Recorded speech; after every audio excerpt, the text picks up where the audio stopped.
So Ronnie in our chat said, Scott, you think the Padres are sellers now? I'm like, forget me. Let's ask Ken, because I know you've been covering this and really thinking about this, because I know you've written about how much they could do, like in terms of selling if they do. But I mean, they're further out of the playoff spot than the Angels are. Now, I think they have a better chance still of making it, but where are we on the Padres? Is it a day-to-day situation? I believe it is. And a lot of teams right now are in that situation. The Angels are in that situation. The Mets, to an extent, are in that situation, even though it certainly looks like they'll be sellers. You can talk about the Cubs.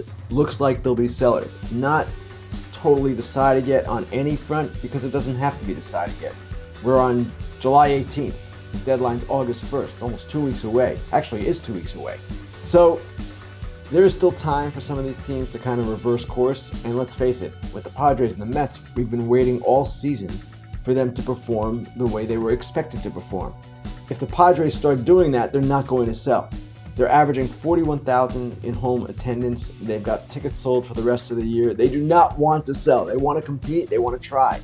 But my point in what I wrote yesterday was that if it's not looking promising for them, then they could control this deadline in a different way than they've controlled deadlines in the past, because they'd have arguably the best starting pitcher available, or one of them, Blake Snell, another good starting pitcher, Seth Lugo, the top closer, Josh Hader, and if you wanted to keep going, you could trade Juan Soto, who has a year of control left, but still would have a lot of value. And if you're trading those other three guys, you're probably not signing Soto to an extension. He's a Scott Boras guy, likely will go to the open market.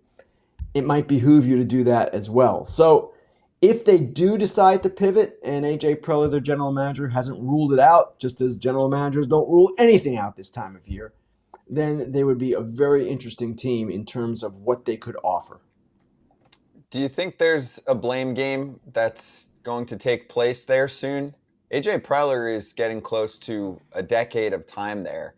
Whether it's him or someone else, I mean, the owner is a star. I mean, he's spending money on the team. He has captured the city, like you mentioned, with the attendance, the star power. They've certainly built up, quite a farm system over the years, and they've traded many of those players away in order to make themselves better. They handed out extensions like Oprah was giving out cars on her show back in the day or whatever. But eventually, I know if I was running a team, I'd be like, this is someone's fault, because this team looks way too damn good. Is it a GM, manager? What do you think's going through ownership's head in a situation like this right now?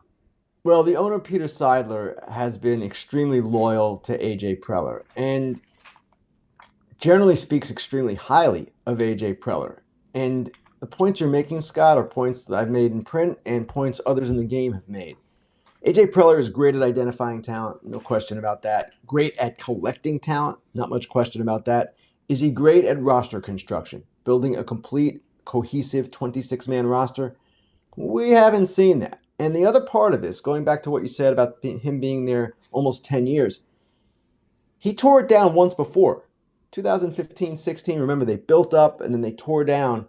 How many times did the GM get the chance to tear down twice? How many times did the GM get the chance to get all of these players, trade for them? White Sox? And no, not to this extent, AJ. And it's pretty rare when a GM can do this and do it over and over again, or actually twice, and still keep his job.